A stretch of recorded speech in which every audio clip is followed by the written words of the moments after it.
Well, the Orlando Sentinel reports that the number of families using state vouchers to attend private school has jumped in the last year.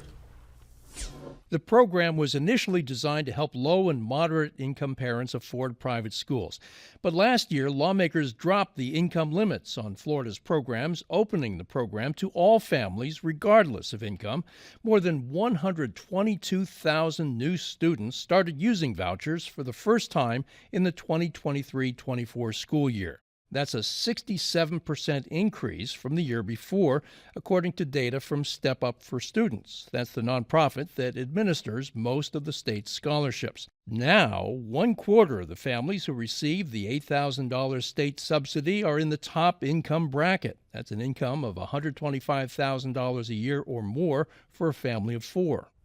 Hunter, I was surprised at that Orlando Sentinel report. I mean, that's if 1/4 of the families that are receiving vouchers are among the wealthiest families in Florida, it's a subsidy for the wealthy. Are you okay with that, or make the case why that should be? I wouldn't agree with the terminology that it's a subsidy for the wealthy. I mean, do the wealthy pay taxes? Do they still pay taxes on everything they buy? I mean, they're still part of society. And the most important thing here, it's not just the money, the voucher itself, it's the ability to choose where you want to send your kid to school. This is all about parents' rights and their ability to govern their family unit. The greatest form of governance is the family unit, all right?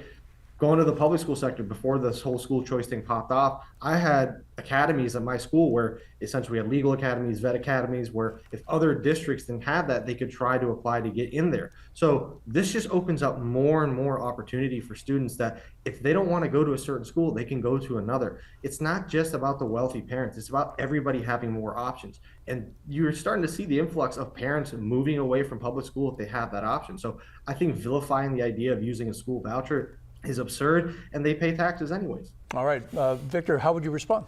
This is a sin. I mean, when I went to Catholic schools from first grade to 12, my parents had to pay with no subsidies, with no bennies in it.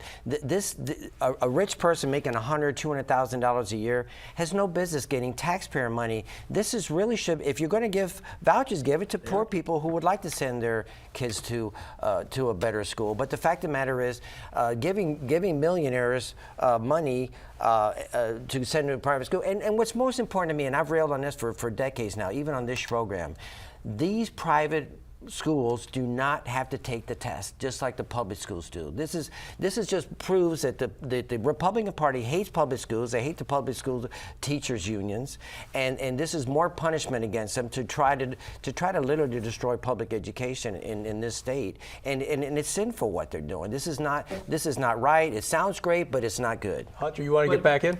Yeah, but if you look at the decisions on how people govern their own families, they're rushing to go to private schools. It's not just the wealthy. People are leaving public schools because they want to get away from what the public schools are teaching. So just saying Republicans hate it, it's a falsehood. Parents, citizens, taxpayers want to get away from what the public school system is until they start fixing it, or to a better place. You just saying because they don't take a test doesn't mean that the opinions and the choices that parents make are incorrect for their child and for the students that, but that the are point here is that millionaires and billionaires do not deserve a subsidy to send their kids to a private school. That's the point. They're taxpayers. They're taxpayers. Yeah. So Janelle, I mean, this is a startling trend, I think. The number went up by 67% last year.